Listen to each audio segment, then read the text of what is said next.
Welcome to the Naked Podcaster. Get ready to hear stories of someone brave enough to bear it all. Let's get naked. Hello, and welcome to the Naked Podcaster. I am your host, Jen Taylor. Today I am with KJ Lavan. How are you? I'm doing great, Jen. Glad to be here. Thank you. You are welcome. I'm so excited. We have been talking for nearly a year prior Yes. to this recording. By the time it releases, it will be definitely over a year. So welcome. Right.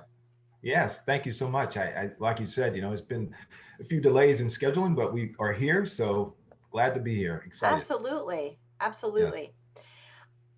Now you don't have a website as we're recording it. If that changes, we'll put it in the show notes. But you are an author, and for that, I know I'm connected with you on Facebook. I'm connected with you on Instagram, and possibly on Twitter. If I'm not, I always connect with all of my guests, so I'll make sure that I do that. Good. Great. Yeah, I love supporting you guys. So No. tell me who you are and how much you love what you're doing. Yes. Well, thank you so much for that question. Who am I and what do I love doing? Um, I guess I can take it all the way back to my adolescent years. In grade school, as well as high school, I played a variety of sports. And during our annual spring football training, during my junior year in high school, we were lifting weights one day, and someone had left a copy of a muscle magazine on the floor. And I picked it up and was immediately consumed with something I'd never seen before. So I'm talking pictures of Arnold Schwarzenegger back in the day, Robbie Robinson, Frank Zane, all the legends of some of the legends of bodybuilding. And so as a young, impressionable teenager, that moment really grew into a passion for pumping iron, if you will, and a goal of becoming a professional bodybuilder. Uh, but it would have to be in tandem with my corporate aspirations. So once I finished college, my ambitions of becoming a professional bodybuilder continued, and that was along with moving up the corporate ladder. Now, pharmaceuticals was a natural fit as I was already accustomed to looking at the body as a physical, mechanical material, if you will. Uh, and I can tell you, Jen, it wasn't easy sitting in the boardroom at times when people were not understanding why I would have to eat so much food, 6 times a day, drinking so much water. So at one point, I just decided that, hey, I'm just going to start inviting my coworkers to maybe work out, maybe come to a competition. It just offered a new level of appreciation. Not that I needed it, but it was a good way to just not just tell, but also show. So in terms of what sparked my mindfulness journey that I'm on right now, you know, there was a phase in my life where every waking moment until I went to bed, it was dedicated to my career, um, dedicated to the routine I had had for years. And each week that included working out, of course, relaxing with friends, um, putting aside work on the weekends, things of that nature. But that was a huge mistake. And the diagnosis, I basically had taken my eye off what matters, which is my physical and mental well-being, which unfortunately for a lot of people, that's what happens. Uh, and so, there was a phase, I guess the prognosis was that if I didn't want to end up back in the emergency room, I needed to resolve the disconnect between what was happening in my heart and what was happening in terms of reality, because it was a disconnect which was having a negative effect in all dimensions of my life. And, it was at that moment that I made a decision to begin a new and exciting journey of living a life that I truly seek, and designing my life in a way that makes sense to me, uh, which, you know, for the most part, it was a conundrum in the sense that it kept me delayed in being alignment with who I am. Uh, and so when I say that, the reality is this: you don't get in life what you want, you get in life what you are. And, this experience had a profound impact on me and my life itself, because it helped me to find what matters to me. it forced me to begin my journey of transformation. And what I discovered personally while I was lying in the emergency room bed was that if you interfere with the natural flow of your body, mind, and spirit, you not only compromise your ability to take in your potential and use it to your fullest ability, but you also compromise your ability to live a harmonious life, a life of well-being, mentally and physically. So I guess, the question for all of us individually is, what matters to you? And so what's most important to me uh, is, comparing how I live. And so therefore, it's about shifting that in order to live consistent with what matters to you. And what matters to me is living in alignment with my heart's desire to help people engage their inner truth, the why they are here, and also to help them make the connection between their happiness and sharing their unique gift with the world. So really, it's about that freedom, that happiness, that safety, that security that we all long for, really lies in our commitment to do what life has given us to do. And it's almost like I guess you could say Henry David Thoreau, who said, "Oh God, to reach the point of death only to realize I haven't lived at all." Mhm. You know, so it was this self-awareness that really hit me. If I continued on the same path I'd been traveling, I would likely would look back one day with regret for having lived a less than fulfilling life. And that's when I began wondering, how many other people are there in this world who are living a life of what appears to be happiness and success, but feel there is so much more in them to live a life of participation rather than accumulation, if you will. And so uh, after much soul searching, I finally decided it was time to write a book, the first of a trilogy. And it's a book which, again, pronounces my life's mission to impact lives through my book and my speaking. So, all in all, I think at this point in my life, that's really what gives me the I guess motivation and the inspiration to wake up every morning without a calendar, without a checklist, without a clock, and just be excited to be able to impart some of the things I've learned in my life that could possibly help others. And I guess the final part of that is the intersection of science and the consciousness, which I think most people miss out on, and that is, my model when I first began telling you about my journey here, my model of reality has shifted from that physical, mechanical material to the understanding that the body is a form of modified consciousness. And that pure consciousness is the highest intelligence of self-regulation and healing. So it really starts there because in essence, healing is not just a physical phenomenon. It's a conscious experience as well. Some like to say a spiritual experience as well. And that's what my journey right now has manifested, that the body, mind, and spirit are one. And that's where I try to live my life from after having this journey that I've arrived at and still arriving, always arriving to this point. I have a question about, because you were a pharmaceutical executive while you were doing Correct. bodybuilding competitions. I have done bodybuilding competitions, so I know Awesome. I know the time and effort and diet and tracking that goes into it, and it's really consuming.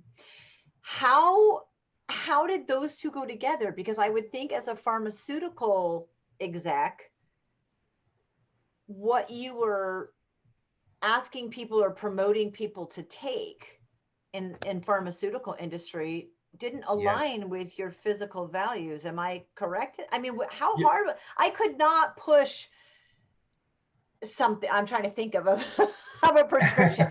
I couldn't. What's the one for high blood pressure. sleep? Like I couldn't want people to take certain things knowing that I was living this super healthy lifestyle. That's my first question. Can you answer that one for me? Yes, of course. And that's a great question. How can I put aside my own lifestyle to influence people to take medications, which I would probably look at as, I'm not so sure about that. Well, Right. that it took me a while to evolve to the point where when I finally retired after 20 something years, uh, to come and reconcile that. But first, I had to do that within myself because I think we live in a world where it's all about scarcity, if you will. You know, it's the three toxic bits of scarcity, I like to say. The belief that more is better, the myth that, you know, there's not enough, and also that we resign ourselves that it's just the way it is. So when you think that way, and you have, like you said, I'm a bodybuilder who, you know, would seem like I would live this healthy life, but at the same time, there are medications which I'm promoting that I don't necessarily agree with to some degree. That's where you start to, I guess, after a point, look at what you're doing with pharmaceuticals in terms of I'm improving the quality of life for these people. Because without that medication, this diabetic patient would be dead before, you know, 5 or 6 years without it. So Right. that medication helps them improve the quality of their life, however, you know, small or big that might be. So, like I said, over time, I came to reconcile with that. It was a conundrum in the sense Yeah. that, like you said, I'm out in the field doing this, you know, helping people, but at the same time, you know, I'm living this life of, hey, get to the gym. And I did try to promote that. You know, the doctors would always ask me, hey, you know, what's a good exercise program for this patient and that patient? So in a sense, I was helping them in terms of giving them practical advice, if you will, Yeah. on top of, you know, selling the medication at the same time. So yes, it was a challenge, but I reconciled it to the point where at the end of my career, I had come to the realization that it's now time to move on and really promote what healthiness is, as opposed to taking pharmaceuticals just to say, oh, okay, well, we can fix this, but it's not your soul we're fixing, which is really the root cause of a lot of things and, you know, illnesses that people have. Right. Right. Okay. So my next question is, you mentioned the book. I want you to tell us a little more about that. And it's a trilogy. So tell me about that, because one book in a trilogy means there's three. Yes, of course. You got it. So yes, well, I guess I can start off by saying, you know, the title of the book is "Why Is Your Reason for Being," and basically, the first of the trilogy is really about me, my story, how I began this mindfulness journey, and wanting to help people. The second book, which I'm currently working on, is more about creativity. And really speaking to how we as a society have learned to be lazy, where there is maybe 1% of the population that are creating new things. You know, if you think about the Stone Age, which was, you know, thousands of years ago, we had to be creative and inventive in order to survive. And that now in this 21st century, we don't have that same, you know, obviously saber-toothed tiger hiding and, you know, preying on us. But at the same time, in order to survive more and more, we've got to become more inventive. So that second book will be more about creativity and how that plays into our own survival, and the things that we can do to elevate not only ourselves, but the world around us. The third will be more about our coexistence. And that's something in terms of how we treat this planet we live on. You know, we are constantly taking and not really allowing Earth to provide the resources that it offers, by really not paying attention. Of course, we're trying to get there, but there are those who, you know, don't feel the need, and I think that's maybe, you know, the harbinger, if you will, of I hate to say it, mass extinction. You know, if we keep going at the rate we're going and try to roll back things that can maybe help us in that regard. So those are the three books. Again, the first one is still called "Why Is the Reason for Being," but each one will be, the next one will be creativity, and the next one after that is coexistence with the planet Earth. Yes. Now I'm going to read some stuff on you. You are now, because you were pharmaceutical. Are you still military? No, I retired from the military as Okay. well. Thank you for your Yes, service. thank you. Thank you. I was Air Force, so that one's the best. So Awesome.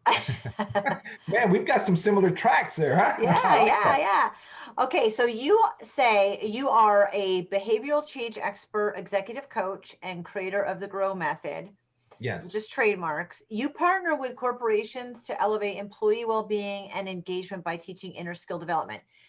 Yes. Talk to me about that, about what you're doing in the corporations with the employees.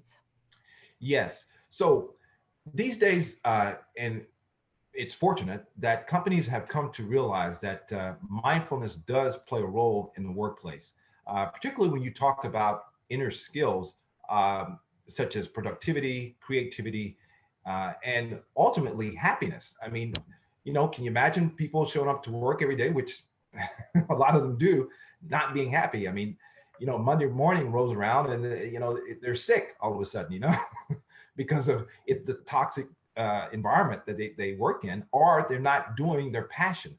So, one of the things I tell people is, if you are showing up every day and you don't feel like being there, you need to ask yourself, why am I here? And really dig deep. So, with that said, what I try to do with corporations and individuals and employees is to help them find their happy space, if you will. I do a practical exercise where I have them take out a sheet of paper, divide it into four quadrants. The first quadrant is the what are you doing that you want to do with your life? The second quadrant is, what are you not doing that you want to do with your life? The third is, what are you doing that you don't want to do? And the fourth is, what are you not doing that you don't want to do? This allows them to look at their life and put it in perspective on paper, where the first and fourth quadrant is what actually enhances your life, while the second and third compromises your life. And when you do that, you're able to see, hey, this is my happy space. This is where I need to be. This is where I need to focus. And you're able to move forward with that. That's one of the things I do.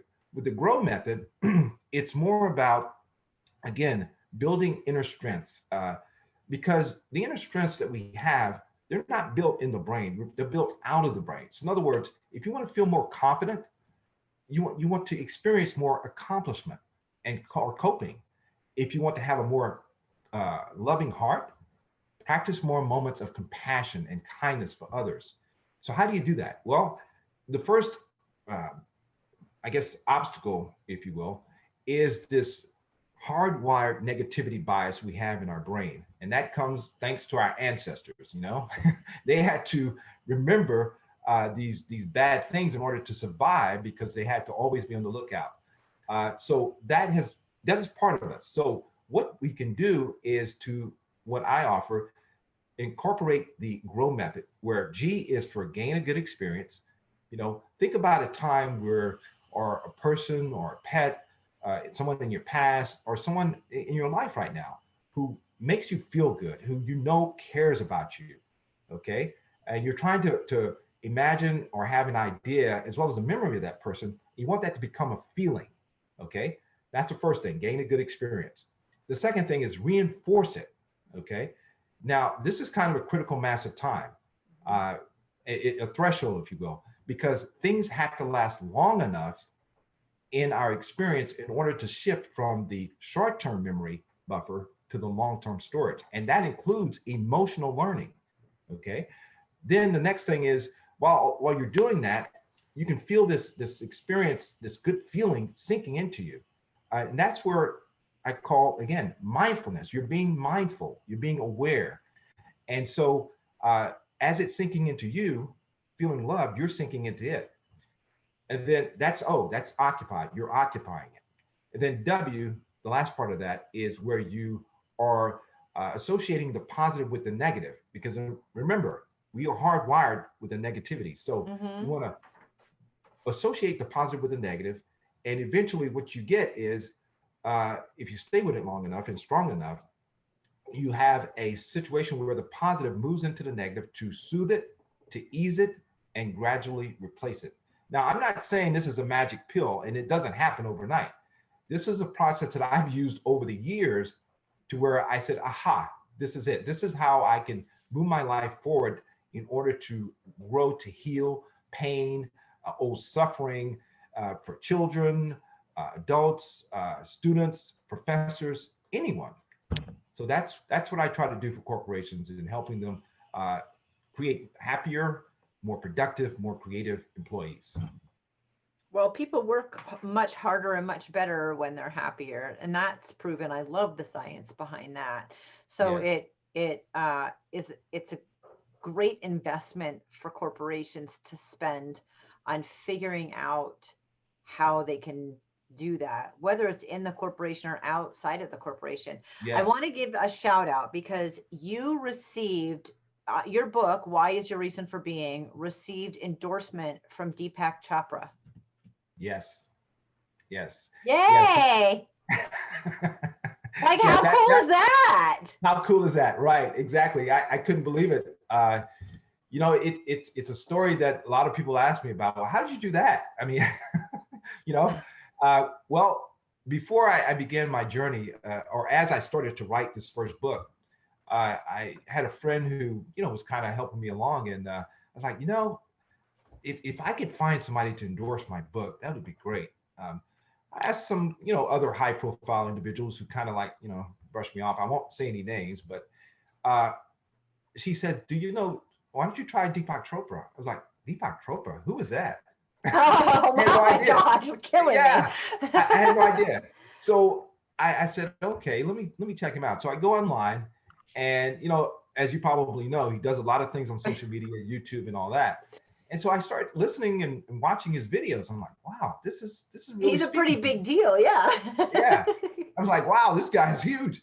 And so I decided, okay, you know what? I'm going to go on Twitter. I happened to see his avatar, and I was like, I said, I love your work. I'd love to send you something if you don't mind. And I'm thinking, okay, this guy's got over 3 million followers. Well, why would he even respond to me, right? Sure enough, within 10 minutes, he goes, yes, you can send it to blah, blah, blah, blah, a coded email. I'm like, wow, let's see what happens with that, right? I sent it to him. It was a sample of my book, a few pages or so. He goes, if you find a publisher, I'll endorse it.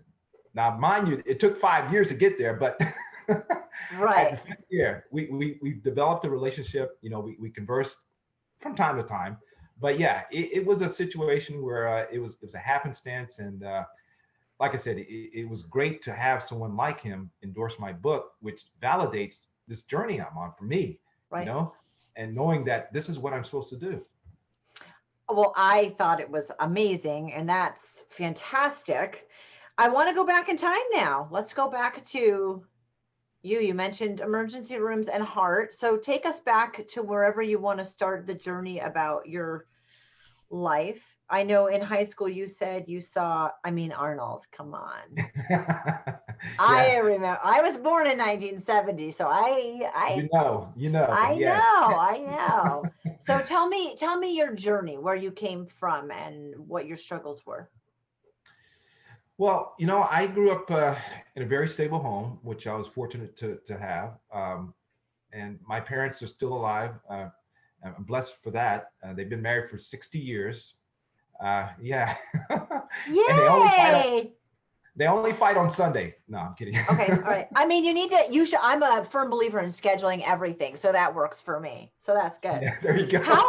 awesome. So yes, it was a good childhood. I'm the eldest of five, and William and Sylvia.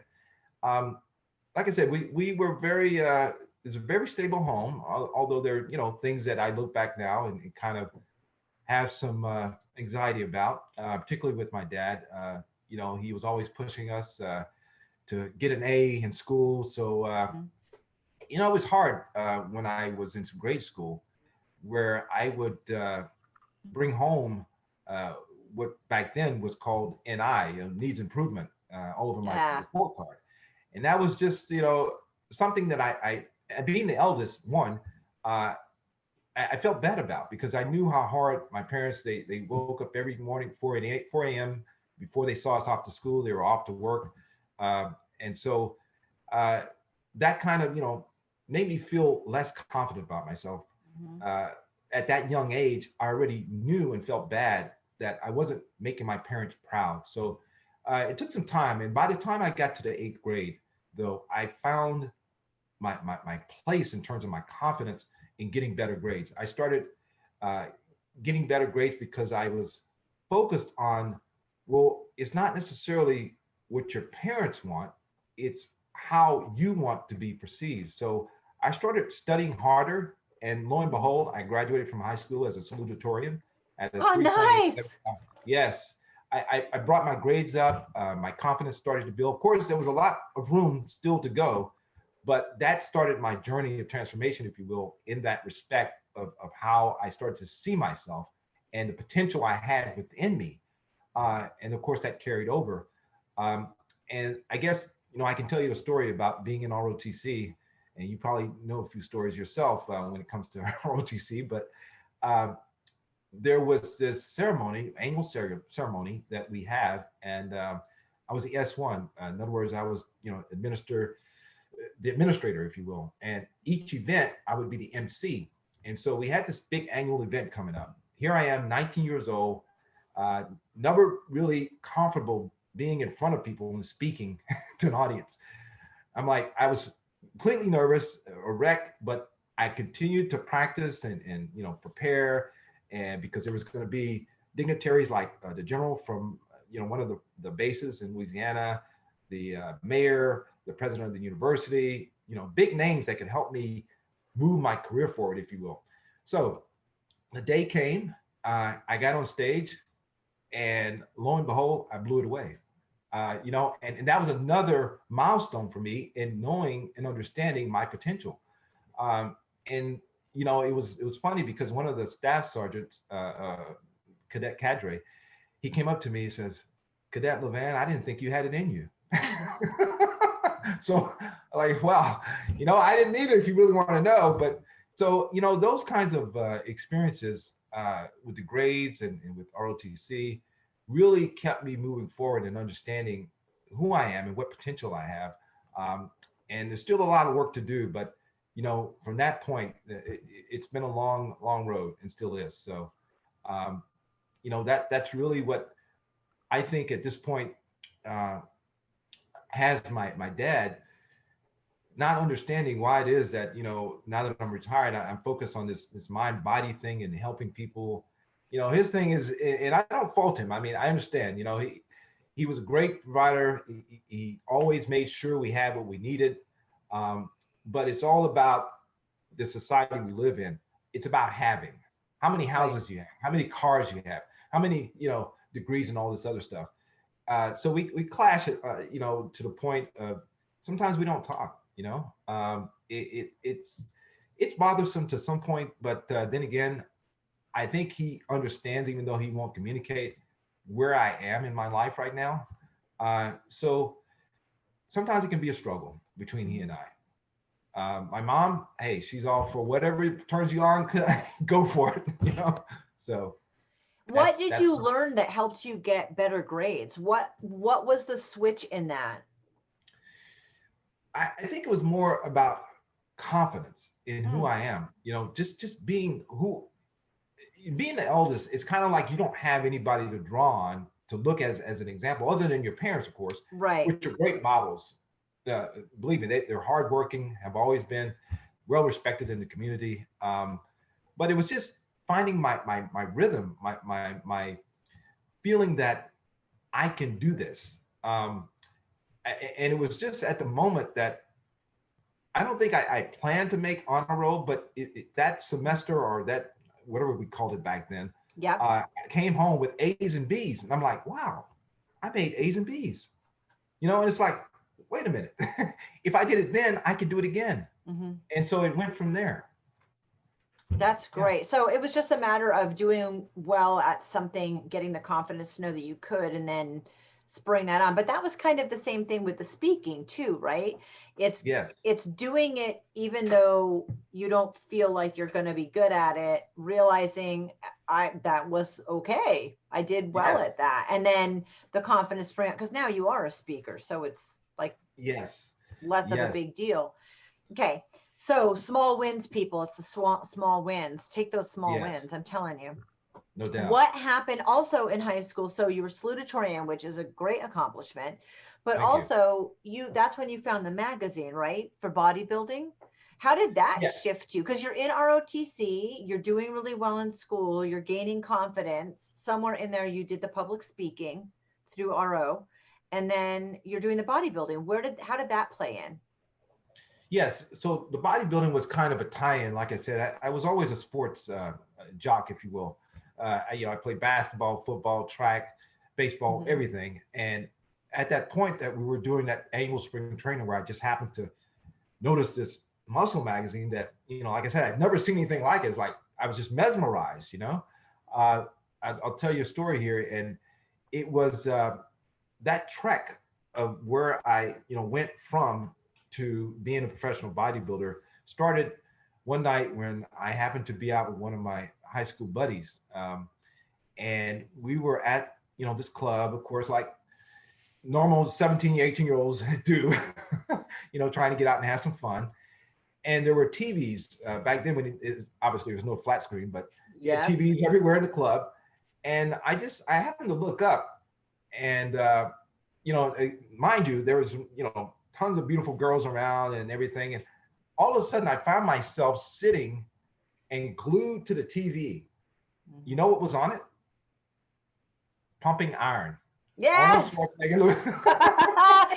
This is pre-internet for those of you who Yes, don't yes, understand what we're talking about. exactly. This is like you have to find the magazine accidentally or be in the store and search for it, and you have to go Yes. through the microfiche in the library.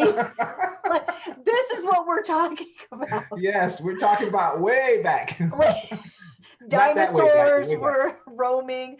Yeah. So, I mean, that's a big deal. So, pumping iron, that's awesome. Okay. So, Yes. that's on, and you're riveted. Again, you went from the magazine to the show, just riveted. Yes. And I just couldn't.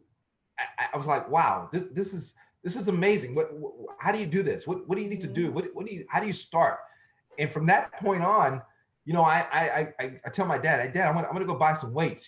So we had this room in the back of the house. I was like, okay, I'm gonna set up some weights and start pumping. Here, mind you, I was one of the smallest guys in high school, even though I played football and everything. I make weight maybe what 145, 150, and so I started pumping, and I could see a little progress, but it wasn't until I went to college, Yeah. and I think it was like my fourth year. There was this guy walking around with arms bigger than most people's legs, and I'm Mm-hmm. like, wow, who is this? So we get to talking, and long story short, he goes, yeah, why don't you come to the gym with me one day? We went to the gym. Jen, I tell you, I was so sore the next day, I could hardly walk or do anything, but I loved it. I loved it. It Yeah. was like, wow, I got to do this. From that point on, it was a journey of, just working out first. And then my friend, the guy that I met, he kept, nudging me, hey, you should compete. You should compete. I'm like, okay. I eventually got there. And so, it was a consumption in terms of how do I balance this need to please my dad, who was like, hey, I want you to move up, in the ranks. He didn't say that, but I understood what his thinking was in pharmaceuticals, which I did, fortunately. But at the same time, I had to balance what I wanted to do for my passion, my bodybuilding at that time.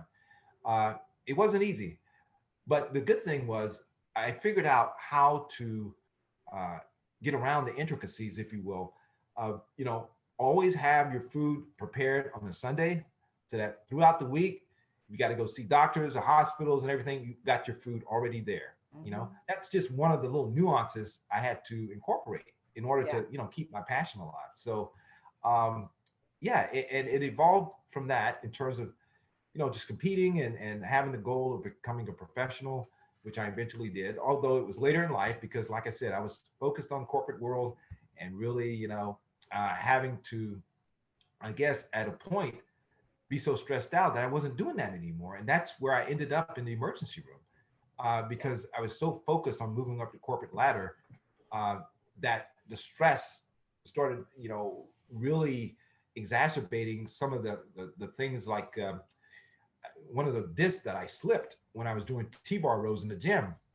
And so, that really kind of took me for a loop in terms of not only that injury, but also having to dial back my bodybuilding because of the stress I was having with work. And I think, you know, again, it was just a matter of me trying to figure out how to balance things. Mm. Even after, like I said, having to deal with the stress of work, where I was not working out anymore, I was not, hanging out with friends, wasn't relaxing. It was just a situation where everything else was second. It wasn't even on the chart, if you will. Yeah. It was all about work, work, work, work. I want to talk about that. Let's dive into that because you're having a good balance. You're in college, you're going to work, you're moving up the ranks in pharmaceutical. At what point did you make that shift where work became the priority? Because we all have, most of us who are entrepreneurs, we hit some sort of bottom, right? So was it an injury that did that? Dive into that part where that shift was Mhm. and where that led you to. Yes, yes. The shift started in 2003, I think it was, where I started to realize that, there's really more to life than being stuck in the emergency room with your back in so much pain that you cannot stand up. You can't even Why did walk. that happen? Why were you in the emergency room? Well, the disc that I slipped was back in '84, like I said, when I was doing T-bar rows. And it was an injury that, you probably heard, or maybe you experienced it, but I heard pop, and it was my L7, 6, and 5, all three of them that were herniated to the point where, like I said, the next morning I could not stand up straight, and so that kind of healed itself on its own after I went to the doctor. Say, just take it easy, don't push it, don't try to be in the gym doing things, Mm-hmm. and I did. I laid off, but as you know, these things have a way of coming back with a vengeance. So, Yep. all those years later, I find myself, like I said, at 2003, uh, the pain was so bad, I could barely make it to the emergency room. That's how, and they gave me morphine, and I kept saying, "Give me more." I still feel the pain. That's how bad it was. Mm-hmm. So it was at that point that I began to realize that life is more fragile than you think. I mean, so what do I do? Do I continue on the same path, or do I make a shift to make sure that I'm able to uh, live my life the way I want to, and not be consumed with this accumulation, if you will, that everyone, it's all about having. I've got to make more money here, or a bigger house, or whatever. So I guess to your question, the shift was a matter of just being conscious and being aware, and having, I guess, this what's the word I'm looking for? Um, Revelation that if you continue the way you're going, uh, your life is probably not going to be something that you look at as fulfilling. True. So you kind of got off the bandwagon of exercising because of the pain and then pharmaceutical became more of a priority because you had more time. Is Yes. that kind Yeah. of okay? So you have more time, you hurt yourself, you're trying to get better. How was it that you ended up putting I mean, like that's really huge for any of us who uh being an athlete is a main part of your life. When you can't Yes. do it even for a short period of time, we kind of go off the rails. Yes. All of Yes. us do. But then your friends weren't as important, like nothing, you kind of put everything. Why was that? Why did you? Yeah. Well, I think the competitiveness spilled over from my being an athlete to the Mm, corporate world. yeah. And there Okay. were people who I can remember, and not that I have anything against her, but this one girl, she was like a thorn in my side, if you will. Very, very good at what she does, or did, and so I was always trying to outdo her, Mm, and as we moved up, she would move up. So it was kind of like, okay, who's next, I think that really took me away from um, just being me and trying to be someone else in order to keep up with this, you know, facade, if you will. Mhm. I'm better than you. So there you go. It's amazing how when we can't do one thing, all kinds of other things go to crap also, you Yes. know? Yes. Like, oh, now I can't meet with my friends. Yeah, you absolutely 100% can. So, where did your health go at that point? And what was your bottom when you decided this has to stop? Yes. Well, my health deteriorated, not only physically, obviously, with, you know, extreme pain, but also I was finding myself really being impatient with people, just Mm, going off for the slightest thing. And, you know, my family even noticed it. What's going on with you, KJ? I mean, and, you know, I could never verbalize it because I really hadn't really, you know, put thought to it, if you will. mhm. And so, yes, it was not only a physical thing, but also mental, with the stress that I was, you know, having to deal with. It really took a toll on my health. And I think, again, it was just a matter of really realizing that, is this really the life you want to live? Is this really what life is about?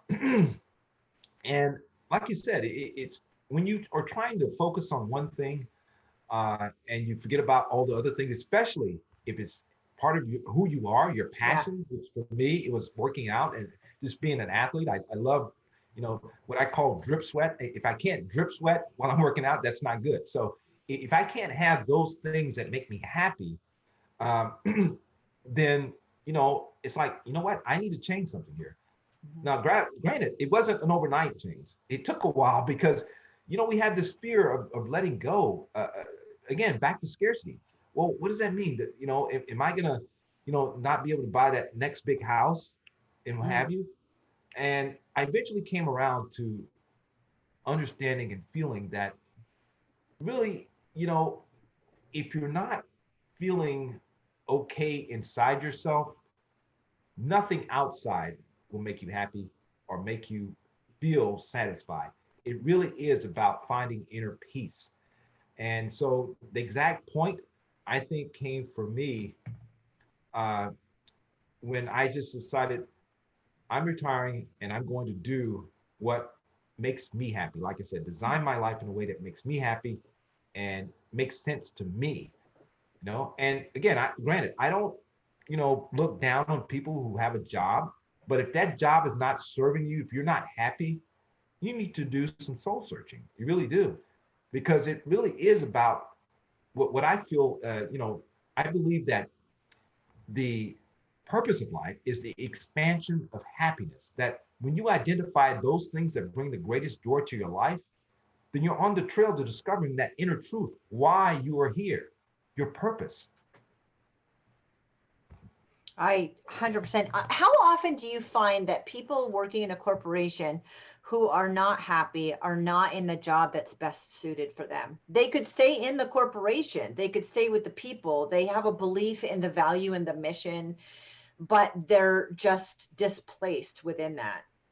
Yes, yes. You know, there are studies that show that I think, upwards of 85% of people are working in jobs that they're not satisfied with. Yeah. And those are the people who, you know, drag the bottom line for these corporations. And so, like you said, it's not necessarily that, you know, they're there working, they're not happy. It's just they're not doing their talent. For Yeah. instance, if I say, hey, you're great at sales, so we're going to make sure we put you in a position where you can experience that and help with that. So if that guy was in, or girl was in, you know, instead of sales, they were doing, I don't know, administration or data stuff, Hmm. whatever, then yeah, that Yeah. employee is not going to be productive as well as they would doing what their calling is, their talent, their specialty, if you will. Right. And if we're able to you know, identify that, then that the company and everyone else is all the better for it. I think they say that, you know, basically, if people, uh, are not being, prodded, or they're not being recognized, those are the ones that are not producing are being as creative as they could be. And it's even if the manager or supervisor criticizes them, people would rather be criticized than not be, you know, interacted with. So if Oh, you're ignored, then yeah. you're that's even worse. 100%, 100%. Yeah. The other thing is that I will never be, when I worked corporate, I will never be as invested in your company as you are. It was your Yes, dream that you lived out, and I'm working for you. And when yes, I think people that are running corporations realize, like, I'm not invested at the same level, but yes, I could be with the yes, right, I mean, you can get excited about waste management if you have the yes. right team leaders really, showing the way. And you're right, you're right. My husband's company just had a review recently, and they gave a number like 4 out of 5, whatever it was, whatever their rating system was, with no Yeah. information. No Really? information on like why they came up with that, where it came What? from, what you could, I mean, and I was like, that's the most, they're going to lose people just because of that. Even if you Exactly. get a 5 star, you Yes. still want to know why. Yes. Why did you do that? Yeah, interesting. So when you were working in pharmaceutical and you couldn't work out and you realized you're not spending time with your friends, at what point did you decide? Because at some point you decided, I'm in the wrong place. This is the wrong fit, and I'm not happy, and I want to be happy. I want to be healthy. And how did you do that? How did your dad? I mean, you said your dad still doesn't quite understand or resonate with what you're doing now, but how did you go from that? And my other question is, how much of a minimalist are you? How much of a minimalist? Well, I guess I'd have to qualify that with in terms of in terms of what? Well, you said that, money and getting the bigger house and more cars and more stuff. And you've said Yes. several times, we have this accumulation mindset, right? Or, oh, I'll just get it on sale. Because then I don't know why that makes, I mean, great that you save money on something you don't need, but it's still something you don't need. Um, yes, we're a very accumulative, natured society, Yes. and we want to buy stuff, and that makes us feel better, and it doesn't. Science has proven it No. doesn't. So at what level you can still have a nice house and a nice car and own things? And I guess minimalism is different for everyone, but at some point when you realize that things don't create joy and happiness, you want them either because the painting you love, so it brings you joy in that, or the pen you use. And that's why I have flowers on my pen, because my pens kept disappearing. I buy Right. my, I buy my favorite pens, and they And would it goes walking. disappear, and I knew my Yeah. kids were taking them, and it was driving me crazy. So not that they Right. couldn't undo it, but it would take enough effort that they didn't Right. want to. So Gotcha. I mean, this pen makes me happy to write with, so it's why I purchased this type of pen, and when I run out, I buy a new pack. So Gotcha. buying things isn't completely a bad thing, but No. we should do it with purpose and intention. So Yes. at what level, and for those of us who realize that, we become more minimalistic, myself included, Yes. and we become super intentional about what we purchase, Hmm. and what we keep and what we surround ourselves with, because if it doesn't make us happy, if it doesn't bring us joy to look at that painting, we don't want the painting anymore, right? Yes. So Yes. how much of a minimalist have you become through this journey? Yes. I tell you, I guess I can tell you the part where you asked, well, where did I arrive? How did I arrive to this point? Mm-hmm. It was mid-afternoon December 2012. I was sitting, sitting in my living room table, and I began to think about my life, the many things I'd accomplished, experienced, and learned along the way. The good things and the things that still left a lot to be desired. And it was that self-awareness that hit me that, again, if I continued on the same path, I would probably be unfulfilled. So I started at that point, December 2012, sitting at my living room table to think about my life in a way where, as time moves forward, how does that make me feel? Uh, and when you say minimalist, I think that maybe that mindset was already there because, for instance, when I moved out my parents' house, once I graduated from college, um, that was my undergrad. Um, I did not own a TV. And it was because I grew up in a household where my parents said, hey, no TV during the week, during school week. And I think to some degree that is still with me Right. because even right now, I have a TV, but I don't even turn it on. So, when you talk about minimalist, I think I already had that in me. But even more so now that I'm on this journey, like you said, that it's really, people think that it's really about, well, let me get this new outfit or this new car, and that'll make me happy.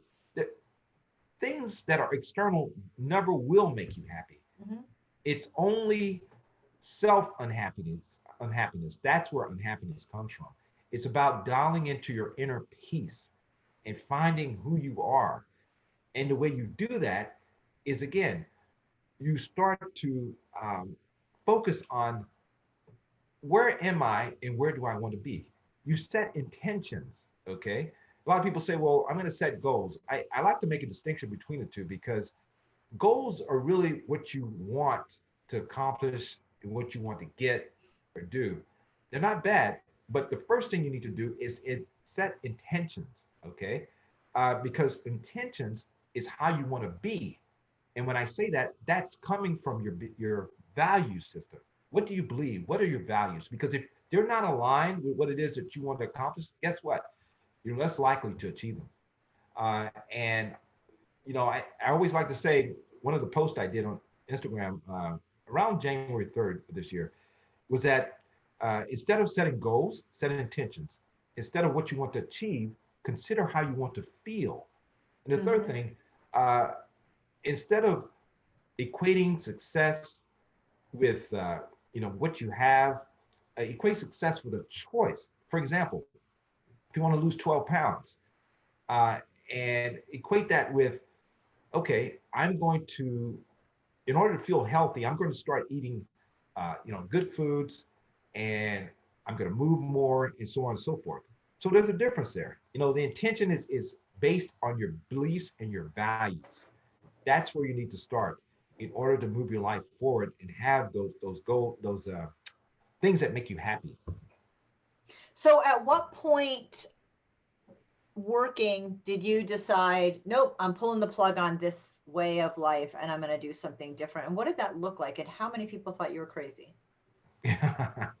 Well, including my dad, right? Yeah. I Yeah, wasn't going to throw him under the bus. I mean, right. Well, it's true. I think as you mentioned earlier about how did you reconcile being in pharmaceuticals at the same time you're supposedly living this healthy lifestyle that right. kind of doesn't really jive. And I think I already had a plan. I always, had a plan of when I was going to retire and how that was going to look. How much money do you have, to Hmm. survive, obviously, in this real world. Um, so all those things played a factor as to when that would happen. But it was in conjunction with, like I said, me understanding that I'm not living a fulfilling life right now. So the timing was one which allowed for the, I guess, the fit, if you will, being able to move on in a different direction and still be able to survive in this real world. Um, and knowing that, okay, this is probably going to call for me to be a minimalist, as you pointed out. And I'm okay with that because I was already in that mindset and really loving it. I mean, yeah, it's nice. Don't get me wrong, especially for the younger generation to have nice things and cars and all that. But if it's not fulfilling, if you're not feeling um, like life is great, and you're dealing with anxiety, depression, and everything, then you need to really do some introspection and come to uh, uh, you know understand that maybe this is not really what life is about. It's really about, I think, one of the fundamental messages in my book is the first is the more you give, the more value you create for others, and the more enriching your life becomes. So, from that perspective, when you live your life from that standpoint, you're more likely to live a fulfilling life and be happy. Absolutely. I want to wrap up with where you are now. We already know that you're executive coach for corporations. And you're in Houston, Texas, but Correct. we're recording in December 2020 when there's a pandemic. So no matter when people are listening to this, we now know we can do all things online. Yes. So so it doesn't matter if you're in Houston or not. Who's the right fit for you? What would you encourage someone who's looking at having you come in and changing the mindset of their employees? What kind of message would you give them? Who are your favorite people to work with? Is there? Yes. You know, I don't have a specific niche. I guess if you ask me what is the ideal client, I think it's really any and everyone who is wanting to live a fulfilling life, whether it's in your work, your personal life, relationships, your health, because all those things I have experienced. I, have different, I guess, uh, kinds of ways that I have looked at and have developed and implemented in order to get me through some of the things that involve what I just mentioned, whether it be work, whether it be your health, whether it be relationships. Uh, so yeah, I guess to answer your question, I would love to be able to engage anyone who wants to live a better life and wants to be happy. That's really, again, why are we here? I mean, it's really about helping people engage their inner truth and understanding what it is that makes them happy so that they can uh, connect that with sharing their unique gift. And again, whether it be an employer at a corporation, whether it be the man or woman who's having some issues with their relationships and needs some advice on that, or it's someone who would like a nutrition plan or Mm, something that would help them be healthier. I love that. What's the best way for people to find you? And I do have one follow-up question with your story, but Sure. what's the best way for people to find you? Yes. So right now I'm working on a website. It's not up yet, but you can reach me on social media. And it's Instagram is KJ underscore Lavan, KJ LAVAN underscore LAVAN. And then Facebook is KJ Lavan as well as Twitter. Also, I don't know if you want me to give my email address. We'll have everything in the links. Do you have a preferred way for people to reach out to you? Yeah, email is probably best. Mm, Yes. awesome. KJ Lavan. That again, that's Kilo Juliet Lima Alpha Victor Alpha November author Alpha Uniform Tango Hotel Oscar Romeo at gmail.com. Man, that was the military in you coming out, huh? Yeah, I knew you'd like that. It's like, wow, that's a blast from the past. Yes. KJ, thank you so much for being on. I appreciate you so much. Thanks for being here. Well, thank you so much, Jen. It's been a pleasure, and I loved it. Loved every minute of it.